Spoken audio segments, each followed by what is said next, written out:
Welcome back to Sociology 226. This is Harold Garfinkel, video 1. In this video I have 3 tasks. First, I'm going to tell you about the life and work of Harold Garfinkel. Next, I'm going to look to his 1967 book, Studies in Ethnomethodology. Finally, I'm going to get you ready to do the readings. A quick note that this will be the most difficult week in SOCY 226, but I know you guys can handle it. Let's do it. Garfinkel founded ethnomethodology. What do we mean by this giant word? Let's break it down into 3 key components. First, we have ethnos, Greek for nation. We'll take it to mean people or folk. Next, method, in reference to the ways, means, or procedure employed to a particular end. And finally, logos, in terms of the reason or study of something. So we can say that ethnomethodology is the method that folk use to accomplish things. What exactly? Well, social order.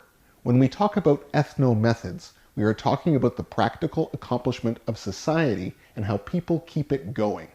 Thus, I've given you the image of the plate spinner right there, an image that I want you to consider as we go through the lecture. Social order is an ongoing practical achievement, and we keep it going through folk methods. As we go through this material, I want you to think about social order as spinning plates. I'm going to keep using this metaphor in reference to the practical nature of social structure. We are always doing it and maintaining social order in our mundane acts. Social order isn't just something that restricts our behavior, but is a constantly achieved outcome. Here is a quote from Anne W. Rawls, one of Garfinkel's students. What does she mean by this? Let's look at the image before you.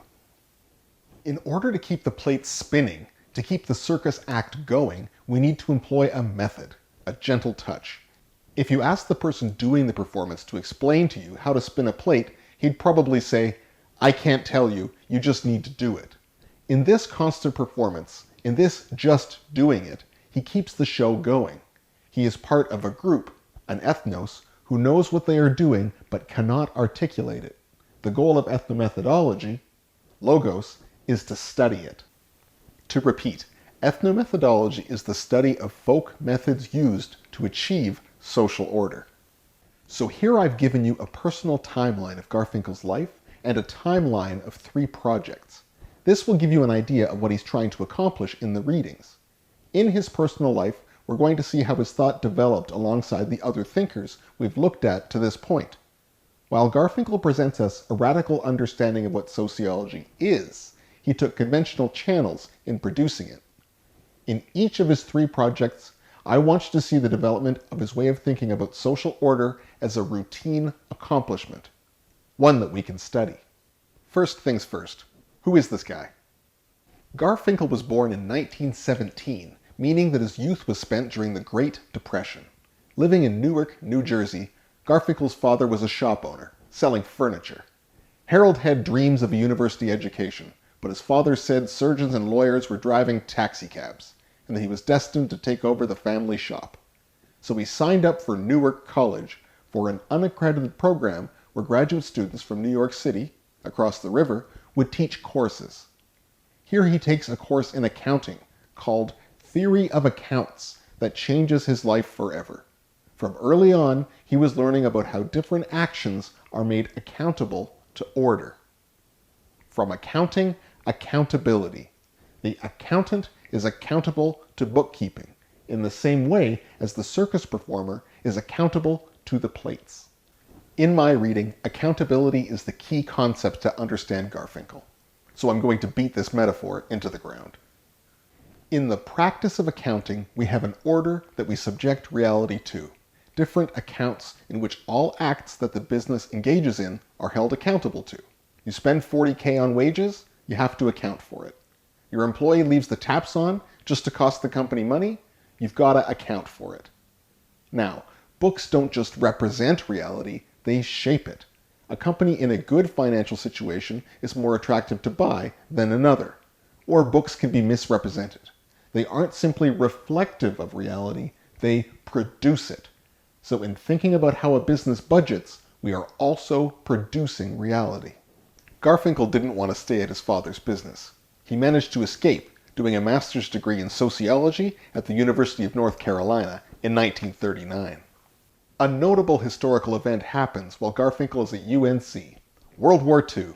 He enlists in the Air Force, though with a university degree, becomes tasked with the goal of teaching people how to fight tanks with small arms. Of course, there weren't any real American tanks in Miami, Florida at the time. They were in France. Garfinkel had never even seen a real tank, but he had to organize groups of people to know how to fight them. It is hard to be accountable to a tank's size when you haven't even seen one. How does one give an adequate description of action around an invisible tank?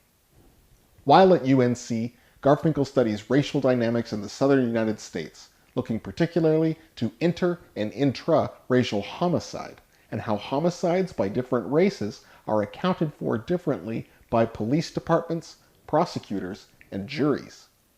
He would later write a paper on this in Social Forces, research notes on inter- and intra-racial homicides. How do juries, this time in 1939 to 1940, account for murder depending on the race of those so accused, and who they kill? How are they made accountable for the crimes? Again, in the interracial homicides work, the theory of accountability continues. The job of the jury is not only to do the work of finding out if a particular crime happened or not. It is also coming up with a convincing enough story for other jurors to believe to come up with a verdict, against the letter of the law and the onus of evidence. Just like in Weberian sociology, we need to come up with a good enough picture of motivations that may or may not have caused someone to act in a premeditated murder kind of way. The way that juries use racial backgrounds as part of this process is what interests Garfinkel. Here race isn't so much socially constructed, insomuch as it is used as an explanatory tool to make a particular understanding of reality convincing. It isn't made up as much as it is making up a definition of reality. We'll find a familiar figure pop up next. After the war, Garfinkel decides he should do his PhD with none other than Talcott Parsons at Harvard University's Department of Social Relations. Parsons, then and now, is the sociological system builder in contrast to Garfinkel, and this tension between Parsons' formal analysis and the small-scale sociology Garfinkel is trying to do takes shape in this environment. Even though they have very different understandings of what action is and how to study it, their interest in action remains. I'll emphasize the differences between Parsons and Garfinkel's theorization of social action and social order later on. I've already mentioned Garfinkel's unfortunate job teaching people to fight invisible tanks. After Harvard, and a dissertation of approximately 800 pages, 4 times longer than mine, Garfinkel gets a job on a jury study in Wichita, Kansas, observing how juries came up with accounts of a crime in the deliberation room. Accountability, again. Like Goffman's asylums and pretending to be the sporting director's assistant, you can't do this anymore. You can't record jury deliberation. Regardless, in preparing a paper for the American Sociological Association in 1954, they come up with the name Ethnomethodology for the work they're doing. In fall 1954, Garfinkel gets a job at UCLA, where he stays until his retirement in 1987. In order to get a good idea of what Garfinkel's trying to do in studies in ethnomethodology, we need to take a philosophical detour through phenomenology. I'll try to make this as painless as possible. Ethnomethodology is very much influenced by the philosopher Edmund Husserl. As a phenomenologist, Husserl is interested in how we apprehend objects of consciousness and the study of how we do so. If any of you make the terrible decision to go to graduate school, you can read Husserl. Here I'm just going to give you a vague description of his 1936 book, The Crisis of European Sciences and Transcendental Phenomenology. In that book, Husserl is trying to outline how we make meaning together and how we think together. The European sciences, Husserl argues, are in crisis because they have forgotten that all of the scientific entities we take for granted were in fact shaped in the shared world, and not the other way around. We have forgotten that before things were scientific truisms, they emerged in the life world, a place of shared meaning. Let me give you an example. Think about measurements. Now we treat inches and centimeters as if they were real, objective entities, not ones that are assembled together. But Husserl argues that we came up with the meaning for these entities together through collective convention.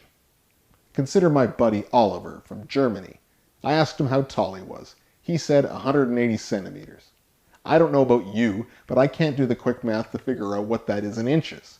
Here my point is that the way that we've carved up the world into individual, scientifically measurable things came to be in a particular time and place, and that has shaped how we look at the world.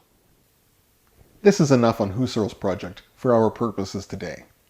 Scientific entities first emerged in the life world. In the beginning, they were accountable to us. One of the major works of phenomenological sociology comes in Peter Berger and Thomas Luckmann's The Social Construction of Reality. Following Durkheim, we sociologists don't really care about philosophical questions, about the nature of truth, or about how we should act. We want to describe what people are doing. We care about collective action and how we make that action meaningful. These two guys, in The Social Construction of Reality, try to connect Weber and Durkheim with Husserl's project. They want to understand how we make meaning in subjective and objective ways. They offer an interpretive contrast to the work of Talcott Parsons. Remember, Parsons wants an objective science of social systems, combining Durkheim and Weber. Berger and Luckmann, by contrast, want to look at how we make meaning together, again focusing on Weber and Durkheim. Berger and Luckmann apply Husserl's focus on the everyday world and look at how reality is a social product. How do we make meaning individually, and how is our experience a social product? How do we come up with objective social institutions, like language or marriage, and how do we make these meaningfully individually? This is the basis of that book. Now, Garfinkel is a follower in that tradition insofar as he wants to find out how we make meaning, but he doesn't want to do it by sitting in an office and theorizing it. He wants to show how we make meaning in everyday scenes of social life, like Goffman. Garfinkel is going to read this space as a place of accountability, as the three projects I discussed in his personal timeline showed. This is where he gets Durkheim and Husserl working together, in a place of practical, meaningful, ethical accountability. Let's contrast the ways that Parsons and Garfinkel read Durkheim.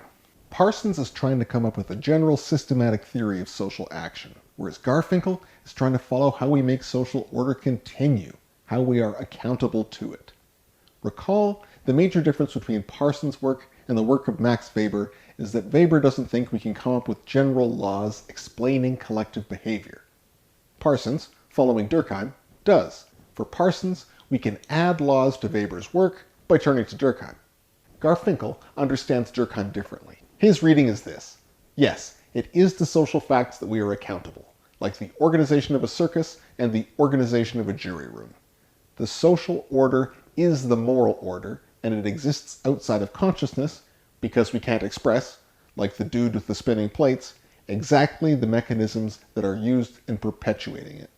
Parsons thinks we can establish formal categories to describe action, but to Garfinkel, and this is where we'll see the importance of his jury work, sociology itself is another level of this accountable order. We aren't able to see outside of practical methods because we are currently employing them as we do social science. Ethnomethodology treats the practice of social science as it does any other method of doing social order. We are spinning plates too. There is no outside. This is a crucial point. For Parsons, ethical attachments are what bind us to the social system.